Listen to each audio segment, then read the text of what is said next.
Welcome you all for the model power system stability. Let us go for the introduction for the power system stability. An electrical power system is consisting of many individual components connected together to form large complex system capable of generating, transmitting and distributing electrical energy over a large geographical area. During normal operations, the different components of the power system remain in equilibrium with respect to each other.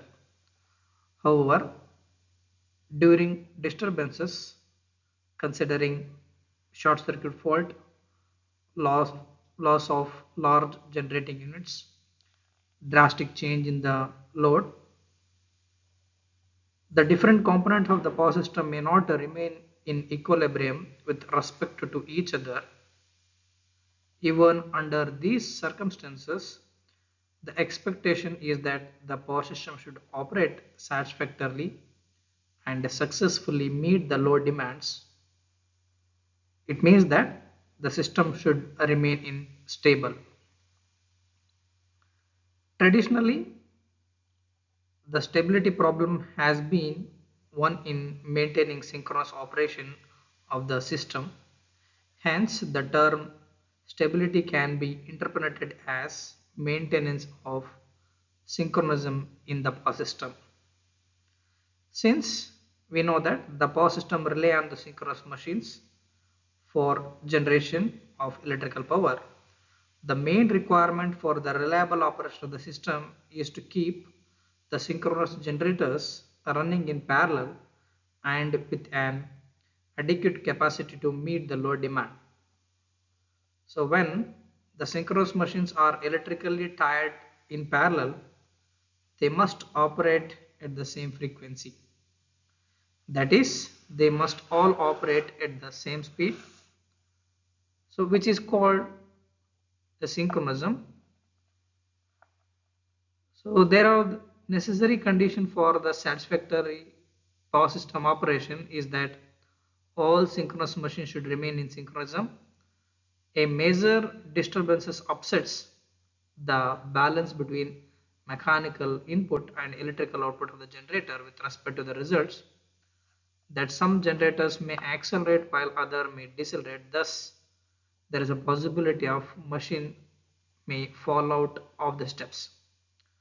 However, the modern power system operates under complex interconnections, controls, and extremely stressed conditions. Instability of the power system may be encountered without loss of synchronism. For example, we consider that a sudden collapse of large load can make the system unstable without losing the generator synchronism. So hence the traditional definition of the stability is not complete.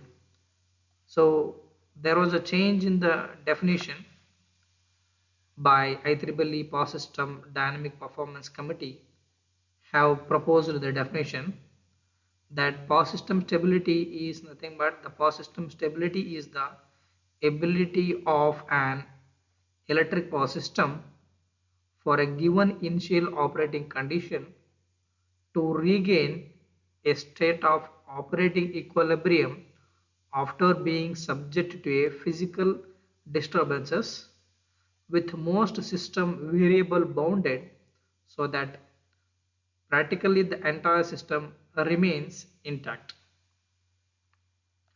So if the power system may be stable for a particular disturbance and unstable for some sort of the disturbances, it is impossible to design a system which is stable under all disturbances.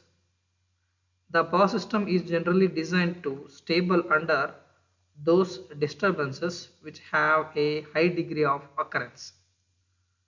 The response to a disturbance is extremely complex and which involves practically all the equipment of the power system. So let us consider that a short circuit leading to the line isolation by the circuit breakers, which will cause the variation in the power flows network bus voltages, and generator rotor speeds. The voltage variation will actuate the regulators in the power system, and generator speed variations will actuate the prime mover governors.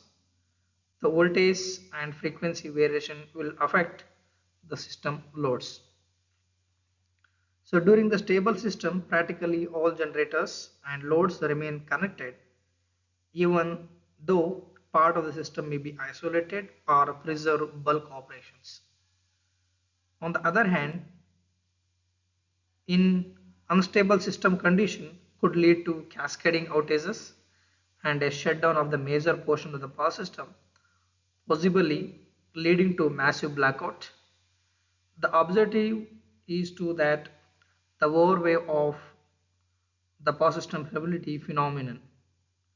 So comparing to the fault analysis studies, stability studies are more complex.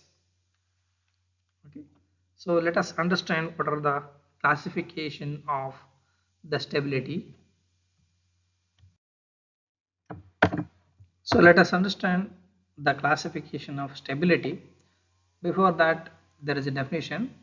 The stability of an interconnected power system is its ability to return to normal or stable operation after having been subjected to some form of disturbances.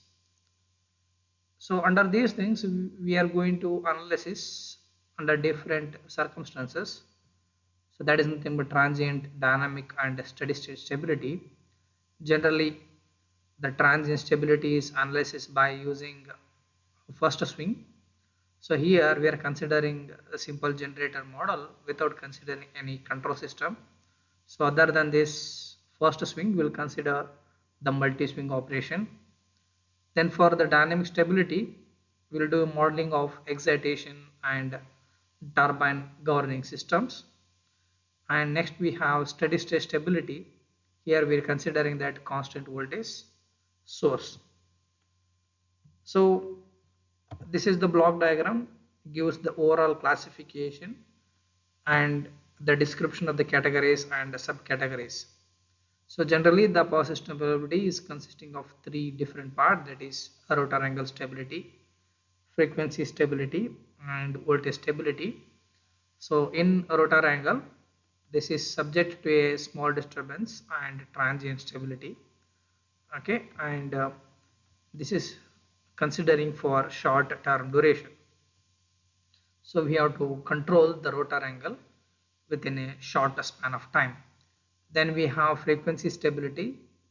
There are the two different types, that is one is short term, another one is the long term. Then next one is voltage stability. So in voltage stability, large disturbance voltage stability and small disturbance voltage stability, considering short and the long term. To facilitate this computation, three fundamental assumptions we are making for the stability studies. That is, the first thing is that only synchronous frequency currents and voltage are considered in the stator windings and the power system, and consequently DC offset current and harmonic currents are neglected. Okay, this is the first condition. Second one is symmetrical components are used in the representation of unbalanced faults. So we know that. So we can, by with the help of the symmetrical components, unbalanced fault can be resolved using symmetrical components. So with the help of these things, we can able to analysis for symmetrical components as well. Then we have the third one, that is generated voltage is considered unaffected by machine speed variations.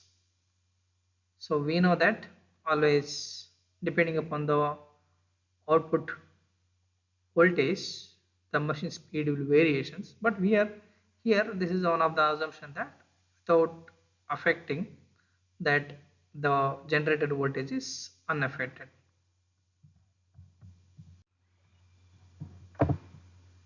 So considering the first one, that is a rotor angle stability.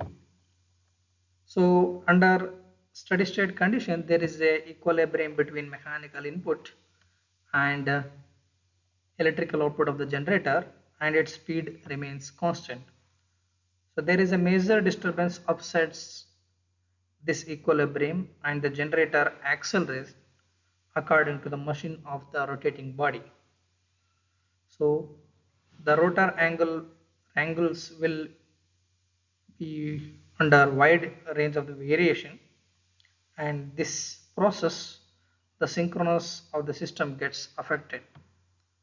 So generally the rotor angle stability, which is referred to the ability of the synchronous machine of an interconnected power system to remain in synchronism after being subjected to a disturbance. So here again the rotor angle stability is further categorized, that is nothing but considering small signal rotor angle stability, or consider that it is steady state stability.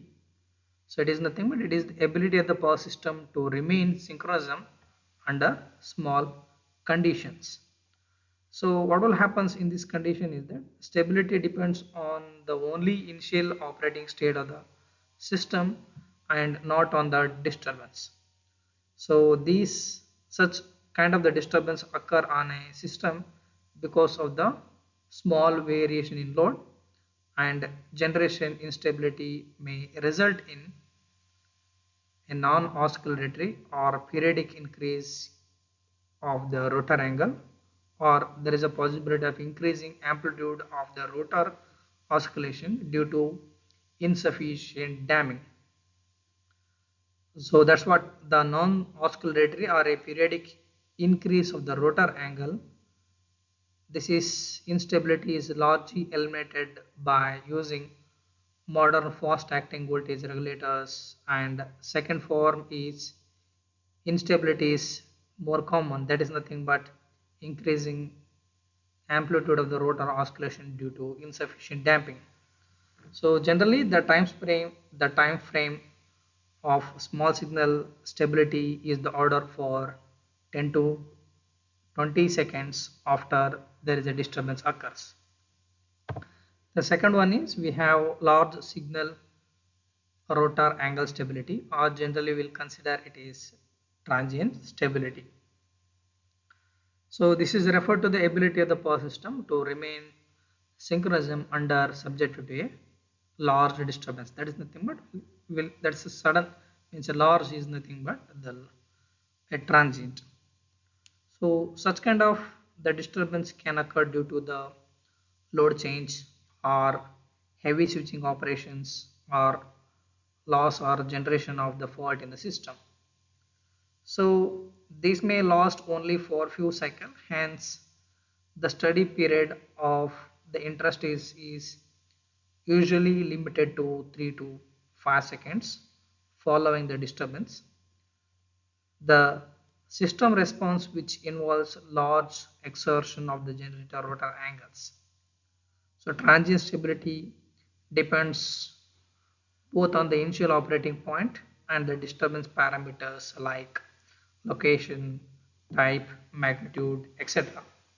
So generally the instability is normal in the form of periodic angular separations. So the cause of the voltage instability is usually the loads. So that's nothing but the rundown situation causing the voltage instability occurs when there is a dynamic attempt to restore the power consumption beyond the capability of the transmission network. So the voltage stability is also threatened when the disturbance increases the reactive power demand beyond the sustainable capacity of the available reactive power resources. So voltage stability is categorized into following subcategories, that is nothing but okay. So let's consider that the stability limits, what are the things which we are considering that. Okay, so means we should have some limitation before applying to the any stable condition of the system. Okay, so the definition, that is the stability state limit, which is referred to the maximum power flow of the power possible through a particular point in the system without the loss of stability when there is small and the gradual disturbance which occurs in the power system. So next we have transient stability. This is referred to the maximum flow of the power possible through a particular point in the system without the loss of stability when large and sudden disturbance which occur in a system. So it will be soon observed that the TSL, there is nothing but transient stability limit, which is lower than the steady state stability limit. At this point, we introduce another useful terminology. Generally consider it is an infinite bus. So infinite bus is nothing but having constant voltage and a constant frequency regardless of the load variation on it. It is considered as infinite bus bar or infinite bus. So physically it is impossible to have infinite bus. So this is just considering for theoretical purpose. Okay. The rotor angle stability problem, which involves study of electromechanical oscillations in a power system. So for this we are going to introduce the two important mechanical constants which are useful in this aspect, that is the constant of M and H for the rotating machines. Since the synchronous machine, which is a rotating body which obeys the law of the mechanism applying to a rotating bodies, so it is assumed that it is already familiar with the various laws. So in this case, now we are going to brush up some fundamentals. So that is nothing but, so we know the kinetic energy of the rotor can be written as, so that is Ke is equal to half I into omega square. So where I is nothing but moment of inertia, which is in kg meter square, omega is nothing but angular speed in radian per second. So and the angular momentum, which is defined as, so considering that is m is equal to I into omega. So using this expression, so for the Ke, that is nothing but kinetic energy, we will get the K is equal to half m into omega. So that is nothing but, what is m? M is I into omega. So substituting this, so I into omega, so we will get m into omega, which is in joules. So where consider some of the terms. So that is nothing but angular momentum m, which is called as inertia constant, is not strictly a constant because which is consisting of angular speed omega, so which is varies somewhat during the disturbances. So also m depends upon the MVA rating of the machine and the size of the machine. So it is convenient to have the another constant, that is h. Okay, it is also called as the inertia constant. So in this does not vary greatly with the considering of MVA rating and the speed of the machine. So H is defined as, so that is nothing but stored energy in megajoules divided by machine rating in megavolt ampere. Okay, at considering that G is nothing but the rating of the machine in MVA rating. So G into H is nothing but stored energy in megajoules. So GH is nothing but is equal to Ke, kinetic energy. Hence, so what we can written as GH is equal to half into I into omega square. So we know that what is I into omega square. Substitute that I into omega is nothing but m. So m into omega, it is in terms of mega joules. So where omega is nothing but 2 pi f for electrical radian per degree per second, and 360 f is nothing but for electrical degree per second. Okay. So these equations which links to the inertia constant, that is m and h. So h has some characteristics values or set of the values for each class of the machines. Okay, it is depending upon the type of the machine and the inertia constant, and for the different configuration it is water wheel generators. Okay, with considering slow speed and the high speed synchronous machine with the load varying from 1 to 5, and the turbine generators with considering of some different mm, different speed of the rpm rating. So that is nothing but m is okay. So that is nothing but gh is equal to half m. Okay, omega is nothing but 360f for electrical degree per second. So that is nothing but, so here, so m will become g into h divided by 180 into f.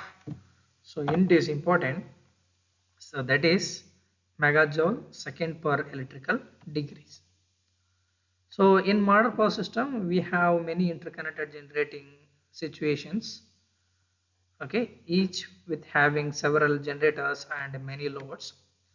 So these machines generally located at far away from the load, and which are not separated by line or high reactance, usually which act in unseason or coherence. So it is therefore common practice in stability studies to consider that all the machine at one point as a single equivalent machine having a rating which is equal to the sum of the rating of several machines which are considered to act together. So the inertia constant, that is nothing but m equivalent is equal to the equivalent machine is the sum of the inertia constant of the individual machines. So that is nothing but the total number of the machine what we are considering. Okay, m equivalent to m1 plus m2 and the n number of the system, or we can read it as h equivalent and the g base. Okay, so this is nothing base value of the machine considering for the individual rating of the machine. So h1 into g1 for the generator 1 and g2 for generator 2 and n number of the generators. So hence the h equivalent we wanted to find out, so that is equal to h1 g1 divided by g base and s2 g2 divided by g base. G base is nothing but which is common to the base on a single platform. Okay, so it means that, so these constant m and h can be applied for n number of the system. Let us consider the topic, that is rotor dynamics and the swing equation. Consider the generator which receives mechanical power, so that is PS, at the torque which we are considering is TS, and the rotor speed is omega, which is from the shaft to the prime mover.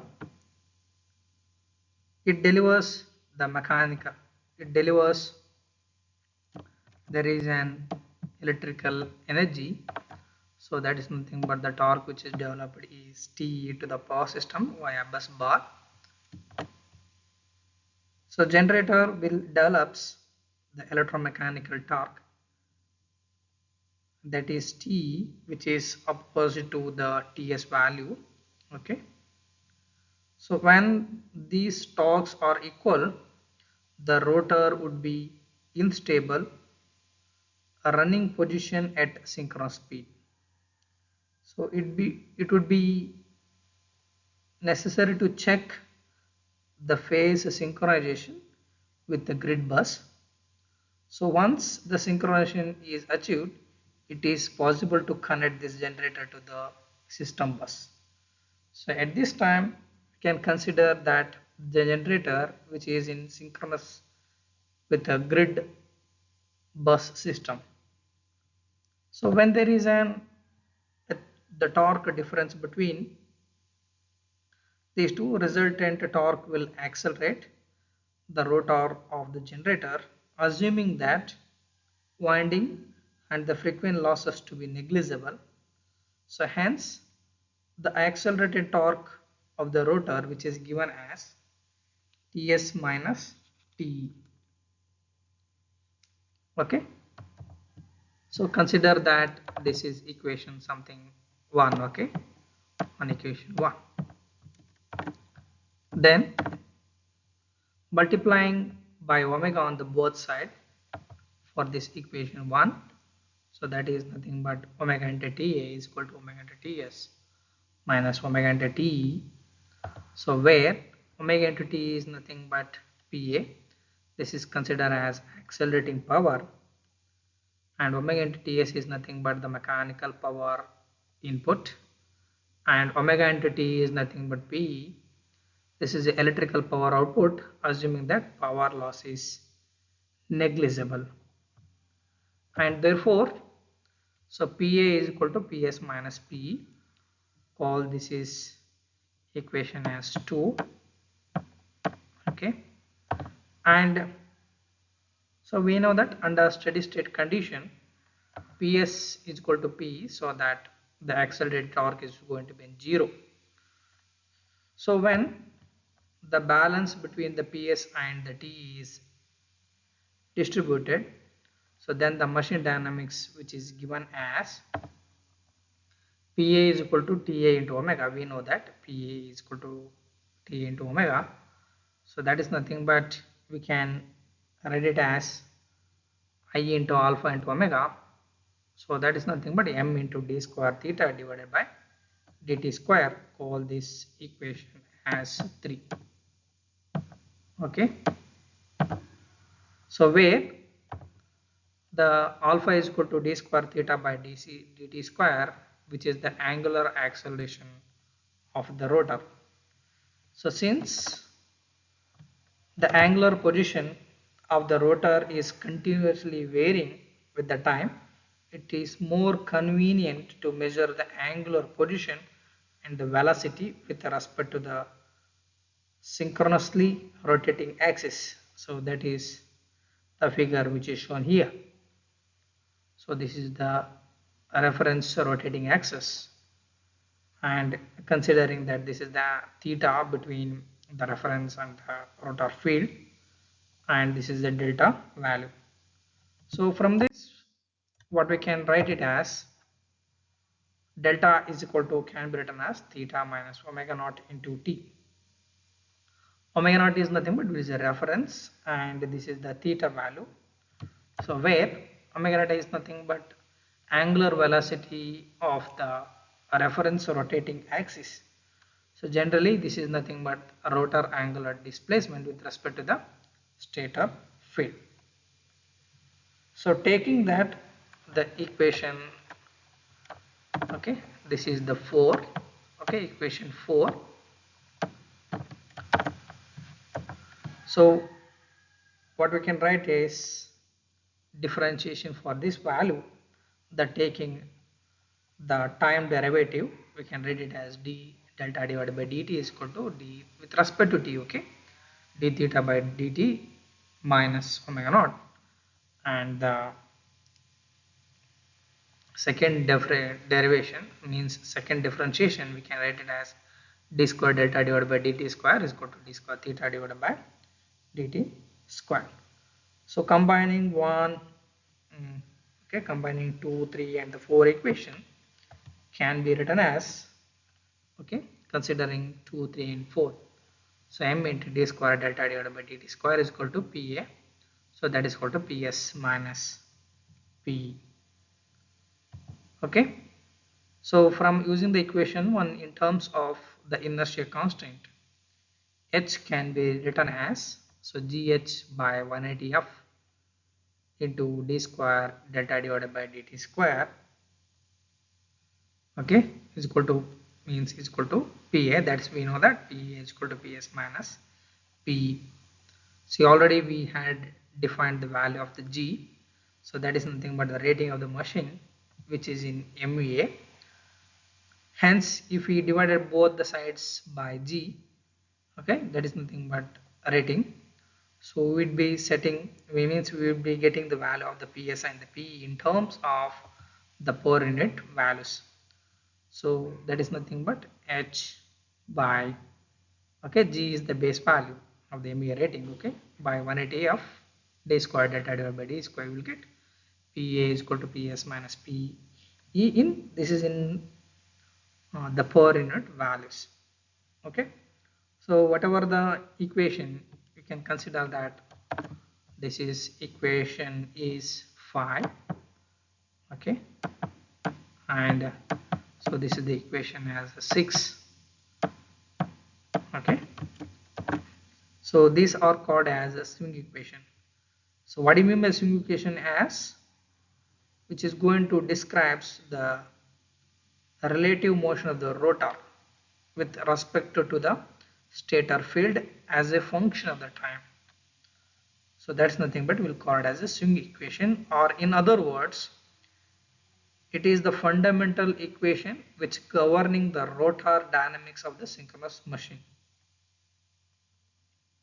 So considering this, when there is an input mechanical power, that is PS, which is equal to the output electrical power, that is PE, then there is no accelerating power and the machine would be running at synchronous speed only. So if there is a load on the generator which is increases, it will increase the value of the PE and the rotor would tend to slow down.